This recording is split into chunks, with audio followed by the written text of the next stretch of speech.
करीब 8 महीने पहले हिमाचल प्रदेश में सत्ता परिवर्तन हुआ। मुख्यमंत्री सुखविंदर सिंह सुक्खू सत्ता के शीर्ष पर काबिज हुए और उन्होंने कहा कि ये सत्ता परिवर्तन नहीं, ये व्यवस्था परिवर्तन है। व्यवस्था परिवर्तन वाली इस सरकार के सामने भी मुश्किलें कई थी और आपदा ने इस मुश्किलों को कई गुना बढ़ा दिया। मंडी, कुल्लू, मनाली और लाहौल स्पीति में भारी तबाही हुई और तबाही की वजह से प्रदेश सरकार को बड़ा नुकसान हुआ है। इस समय हमारे साथ बात करने के लिए मौजूद हैं लाहौल स्पीति के विधायक Ravi Thakur ji. Sir, ABP live पर आपका बहुत बहुत स्वागत। सबसे पहले सर, ये बीते दिनों बारिश ने भारी तबाही मचाई, लाहौल स्पीति में भी बहुत नुकसान हुआ, ऑपरेशन चंद्रताल हुआ, बहुत मेहनत सरकार को करनी पड़ी पर्यटकों को बाहर निकालने के लिए, उन्हें रेस्क्यू करने के लिए। सर, कैसा ऑपरेशन रहा ये और कितनी परेशानी थी? क्योंकि जहाँ पर आर्मी ने भी कहा कि यहाँ पर अब लैंडिंग करना मुश्किल हो जाएगा, वहाँ से पर्यटकों को बाहर निकालना कितना मुश्किल काम था सर? ये हम सब जानते हैं कि पूरे उत्तर भारत में बहुत ज़्यादा नुकसान हुआ है। हिमाचल में बहुत ज़्यादा 8,000 करोड़ की लागत का नुकसान हुआ है और इससे हमारी जितनी भी कीमतें हैं, मूल्य हर चीज़ की बढ़ती है। जैसे नुकसान होता है, चाहे हमारे पुल ढह जाएं या इमारतें ढह जाएं, गाड़ियां चली जाएं, पुल टूट जाते हैं, सड़कें टूट जाती हैं, तो इसमें इसके भरपाई करने के लिए जब वापस हम धन का वितरण करते हैं तो धन में कमी आती है और कीमतें बढ़ती है, टैक्सेस बढ़ते हैं, तो ये सभी के कंधों पे हमारे बोझ पड़ते हैं इससे। और इसी तरह से लाहौल स्पीति भी अछूता नहीं रहा और लाहौल स्पीति के अंदर पर बड़े सुचारू रूप से हमने कोशिश की काम करने की और हमें सरकार का बहुत ज़्यादा वहाँ पे बैकअप मिला, समर्थन मिला। वहाँ पे हमारे डिज़ास्टर के चेयरमैन जगत नेगी जी भी आए, माननीय मुख्यमंत्री जी स्वयं आए, लाहौल में भी आए, स्पीति का भी दौरा किया। इसी तरह से संजय अवस्थी जी, क्योंकि सड़कें हमारी कई जगह से बहुत ज़्यादा अवरुद्ध हो गई थी, तो संजय अवस्थी जी हमारे सीपीएस हैं, इसके हमारा जो लोक निर्माण विभाग है, तो अब सड़कें भी सारी दुरुस्त है, पेयजल योजनाएं हैं, हमारा ये सिंचाई योजनाएं हैं, ये भी तकरीबन दुरुस्त हो गई हैं। तो सरकार से काफ़ी बैकअप मिला और बहुत ज़्यादा पर्यटन भी फंसा हुआ था, चंद्रताल में था और अन्य जगहों पे था, उनको भी इवैक्यूएट किया गया और कोई भी इस तरह की कैजुअल्टी नहीं हुई। इतनी विपरीत परिस्थितियों में बर्फ़बारी हुई, कोई 3-3.5 फुट तक बर्फ़बारी हुई इस मौसम में, और अभी भी रास्ता हमारा बंद है। स्पीति और लाहौल का लिंक अभी भी जुड़ा नहीं है, वो भी टूटा हुआ है अभी तक। तो कोशिशें पूरी रही, मैं भी 4 दिन फंसा रहा और कुछ मशीनें हमारी पुरानी भी थी, वो भी माननीय मुख्यमंत्री ने अभी डायरेक्शंस दिया है कि इमीडिएटली ये नई मशीनें लाई जाए। तो सरकार सुचारू रूप से काम कर रही है और 120 करोड़ की लागत से हमारे वहाँ नुकसान हुआ है। 6 करोड़ आया हमें, बाकी बैकअप भी है और हमने सारा खाका भेजा है यहाँ पे। चूँकि हमको दिल्ली से कोई ऐसी मदद नहीं आई, दिल्ली से जो हमें आना था डिज़ास्टर का पैसा, पहली किस्त भी नहीं आई, तो अभी मुझे लगता है दिल्ली से जैसे ही आएगा तो हमारी भी भरपाई होगी। दिल्ली पर आप लोगों की नज़रें हैं और दिल्ली सरकार के जो ज़्यादा नज़दीक है भाजपा, वो कहती है कि भाजपा जो कांग्रेस सरकार है प्रदेश की, वो काम नहीं करती और सिर्फ केंद्र पर आरोप लगाने का काम कर रही है। व्यवस्था परिवर्तन के नाम पर चारों तरफ अव्यवस्था फैली हुई है, ये पूर्व मुख्यमंत्री जयराम ठाकुर ने कहा। देखिए, दिल्ली एज सच कोई अलग आइडेंटिटी नहीं है। हम सबके टैक्सेस से, हम सबके कंधे देकर दिल्ली बना है। दिल्ली कोई दिल्ली बोले तो कितना उसका क्षेत्रफल है, तो चाहे हिमाचल है, चाहे आंध्र प्रदेश है, चाहे उत्तर प्रदेश है, सबका टैक्सेस, सबका कंधा उसके ऊपर दिल्ली टिकी है ना। तो हम निचोड़ करके चुन करके वहाँ भेजते हैं और सारा हमारा जो मेन जो ट्रेजर है वो वहाँ पर है, खजाना। तो वहाँ से अगर नहीं मिलेगा हमको, मेन पानी का टैंक हम वहाँ बनाते हैं, उसको भरते हैं, मगर वहाँ से पानी जगह जगह पर नहीं दिया जाएगा अगर इस तरह से मतलब आप सही तरीके से क्या कहेंगे उसे, आवंटित नहीं करेंगे, वितरण नहीं करेंगे, तो ये गलत बात है। सर, आपके ये जो तर्क देने का तरीका है, आप जिस तरीके का एग्जाम्पल देते हैं, ये बड़ी चर्चा का विषय रहते हैं। शुरुआत में आपने कहा कि मुख्यमंत्री को टीथिंग प्रॉब्लम है और वो बड़ा विवाद हो गया, विधानसभा में आपको गाड़ी में बैठा कर लेकर आए और कहा कि रवि ठाकुर नाराज़ हैं। और कंधों पर आपने जब बात की कि दिल्ली आप लोगों के कंधे से बनी है, टैक्स पेयर के कंधे से, तो मुख्यमंत्री भी आपके मजबूत कंधों से बने, तो वो नाराज़गी अब दूर हो गई है क्या? क्योंकि ये लोगों के मन में सवाल लगातार बना हुआ है। नाराज़गी मुझे कांग्रेस पार्टी से कभी भी नहीं रही। मुझे सिर्फ कभी ये लगता है कि कांग्रेस पार्टी मेरे साथ क्या व्यवहार कर रही है, तब कभी मैं अपनी बात, देखिए शिकायत तो करनी पड़ती है, क्योंकि ये आलोचना नहीं मैं कहूँगा, ये हमारा आपसी मंथन है और इसमें मैंने टीदिंग प्रॉब्लम का मैंने ये कहा कि अभी अभी हमारी सरकार नई बनी है, मैंने पॉजिटिव वे में कहा था उस समय।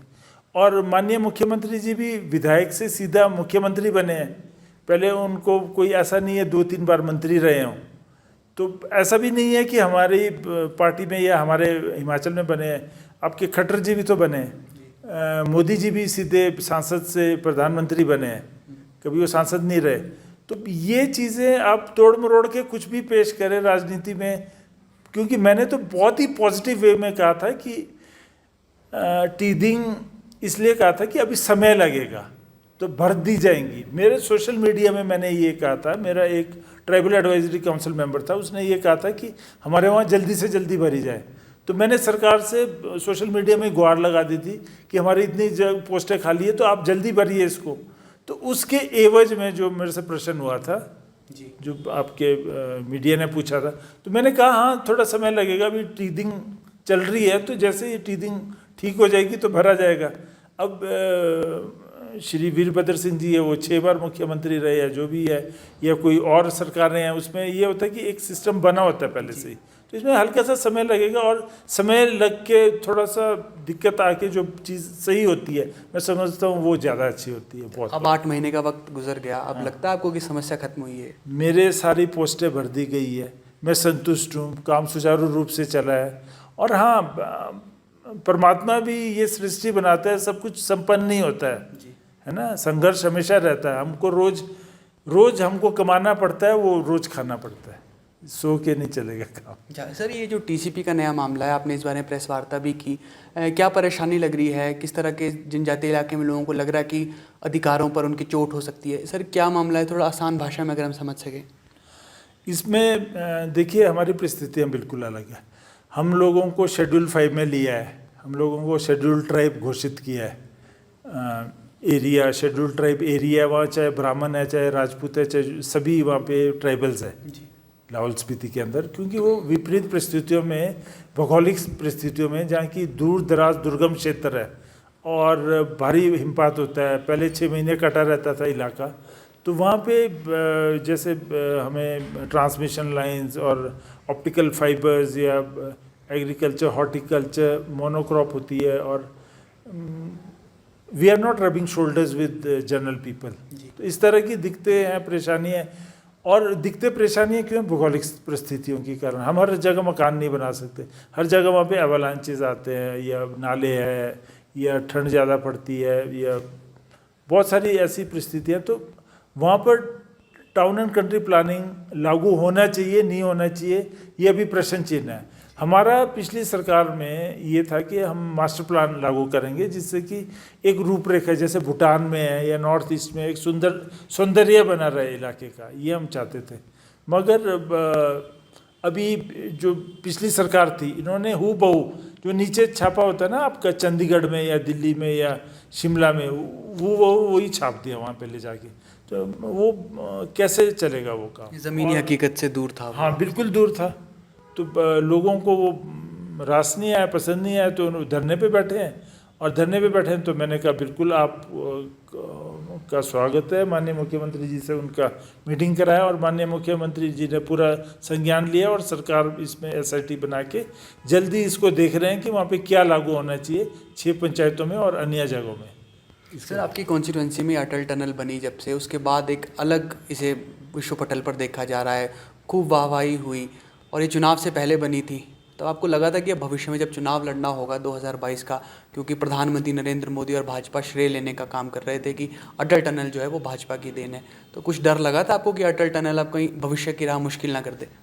देखिए, जनता को सच्चाई का हमेशा पता होता है, and I do not think truth can be erased, history can not be erased.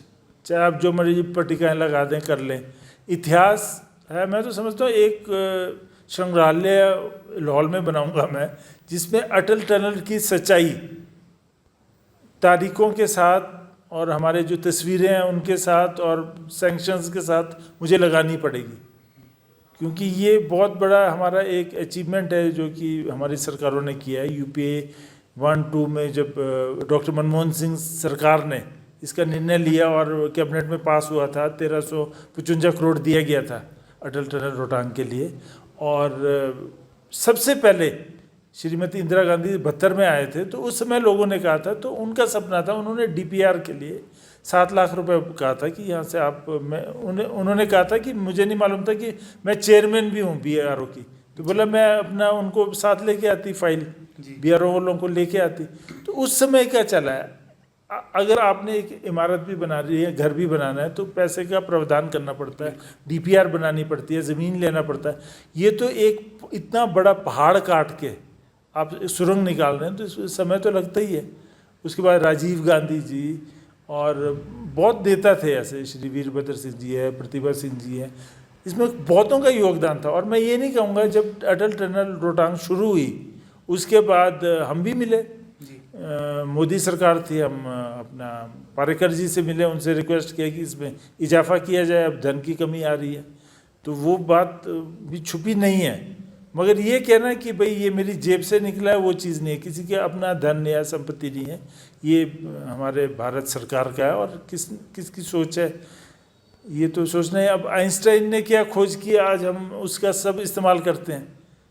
पर ये कहना कि भाई आइंस्टाइन ने कुछ नहीं किया, ये हम कर रहे हैं, वो भी सही नहीं होगा। आप कह रहे हैं कि कांग्रेस भाजपा से उठकर ये कहा जाना चाहिए कि भारत सरकार के योगदान से और जो स्थानीय लोग हैं उनकी वजह से संपन्न हो सका ये अटल टनल का काम। बिल्कुल, और ये हमारे राष्ट्र सुरक्षा के लिए बना है टनल, और ये तो बनना ही था। मतलब अब इसमें आंध्र प्रदेश की सुरक्षा की बात है या तमिलनाडु की या हरियाणा पंजाब की, ये अटल टनल रोहतांग कोई लाहौल स्पीति वालों के लिए तो बना नहीं है। पूरी सेना जाती है यहाँ से और हमारी सुरक्षा करती है सीमा पे। जी, एक पट्टिका की बात आपने की, पट्टिका का आपने शुरुआत में भी कहा था कि जो उस वक्त लगी थी यूपीए सरकार के दौरान, जिसमें सोनिया गांधी का नाम था, एक एंटनी का नाम था, वो पट्टिका अब तक उसका क्या स्टेटस है, वो लगी है क्या वापस? अभी तक उसे नहीं लगाया, मुझे इस बात का खेद भी रहेगा। और ये इनकी संकीर्णता दिखाती है, संकीर्ण विचार जो होते हैं ये ऐसा कार्य करते हैं। तभी मैंने कहा हिस्ट्री कांट बी इरेज्ड, तो वो रहेगा। और पट्टिका लगी थी, और उस समय धूमल जी भी थे, माननीय मुख्यमंत्री भारतीय जनता पार्टी के, उनका भी नाम गायब हो गया। वीरभद्र सिंह भी थे स्टील में। वीरभद्र सिंह जी थे, और एंटनी जी थे, अपना पलम राजू जी थे। तो सर अब क्या भविष्य में आप लड़ेंगे ये लड़ाई की वो पुरानी पट्टिका वहाँ पर लगे, क्योंकि ये तो एक नई परंपरा को जन्म दे रहा है कि जो पुरानी पट्टिकाएं हैं उसे हटा दिया जाए और केवल नई पट्टिका देश देखे। अब जो भविष्य की पीढ़ी आएगी उसे तो सिर्फ ये मालूम होगा कि इसका सिर्फ उद्घाटन हुआ, शिलान्यास की बात तो गायब हो गई। देखिए, ये तो नियम अनुसार होना चाहिए। जिसका भी हाथ है वो पट्टिका उठाने में, उसके ऊपर FIR लॉन्च होनी चाहिए, चाहे वो किसी भी श्रेणी का अधिकारी हो, और फिर उसे वापस स्थापित करना चाहिए जो विस्थापित हुई है चीज़ वहाँ से। ये तो हमारे नियम अनुसार बोल रहा हूँ मैं। तो इसको या कोर्ट के माध्यम से या FIR लॉन्च करके इसको तुरंत करना चाहिए। और मैं माननीय मुख्यमंत्री जी से अपील करूँगा इसको जल्द से जल्द कराया जाए। सर लोकसभा चुनाव आने वाले 24 के, अब क्या तैयारी है? मंडी संसदीय क्षेत्र ने एक हवा तैयार की थी हिमाचल प्रदेश में, अब आप लोग तैयार है एक बार दोबारा? और क्योंकि ये तो कहा जा रहा है कि प्रधानमंत्री नरेंद्र मोदी के चेहरे को रोकना आसान नहीं रहने वाला विपक्ष के लिए, उसका असर केंद्र से हिमाचल तक पहुंचेगा, क्या तैयारियां हैं कांग्रेस की? नहीं, हम तो सच्चाई पर चुनाव लड़ेंगे। और जो हालात आप देश के देख रहे हैं, चाहे मणिपुर से देख लीजिए, अब पूरे हिंदुस्तान के हालात देख लिए, अब साउथ इंडिया में देख लो, बंगाल में, हर जगह तराई मची है, कहीं कोई सही चीज़ नहीं चल रही और झुकाव है। अभी देखिए आप, हमारा कर्नाटका में फिर से आया है कांग्रेस, और भी प्रदेशों में आ रही है, और मुझे निश्चित पूरा विश्वास है कि केंद्र में हमारी सरकार बनेगी। अच्छा, एक आखिरी सवाल, अब CM सुक्खू से कोई नाराज़गी नहीं विधायक रवि ठाकुर की? मुझे कभी भी नाराज़गी नहीं थी उनसे। जब वो NSUI के कैंपस में अध्यक्ष थे तो मैं प्रदेश का, उस समय प्रदेश अध्यक्ष था कांग्रेस सेवा दल का, और हम कई बार दिल्ली भी गए हैं साथ, एक ही गाड़ी में बैठकर। मेरा ऐसा कोई उनसे नाराज़गी ना कभी थी ना है अभी। आपने समय दिया, आपका बहुत बहुत शुक्रिया। धन्यवाद।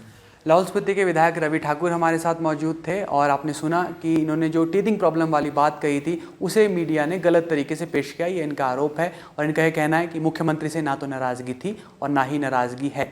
फिलहाल ये चाहते हैं कि लाहौल स्पीति के जो अधिकारियों की बात हो रही है उसे मुख्यमंत्री सुना भी है मुख्यमंत्री ने, और उसे सुनेंगे भी आगे भी, और इस परेशानी को ये खत्म करने की कोशिश करेंगे। फिलहाल के लिए इतना ही। आप जुड़े रहिए ABP लाइव के साथ।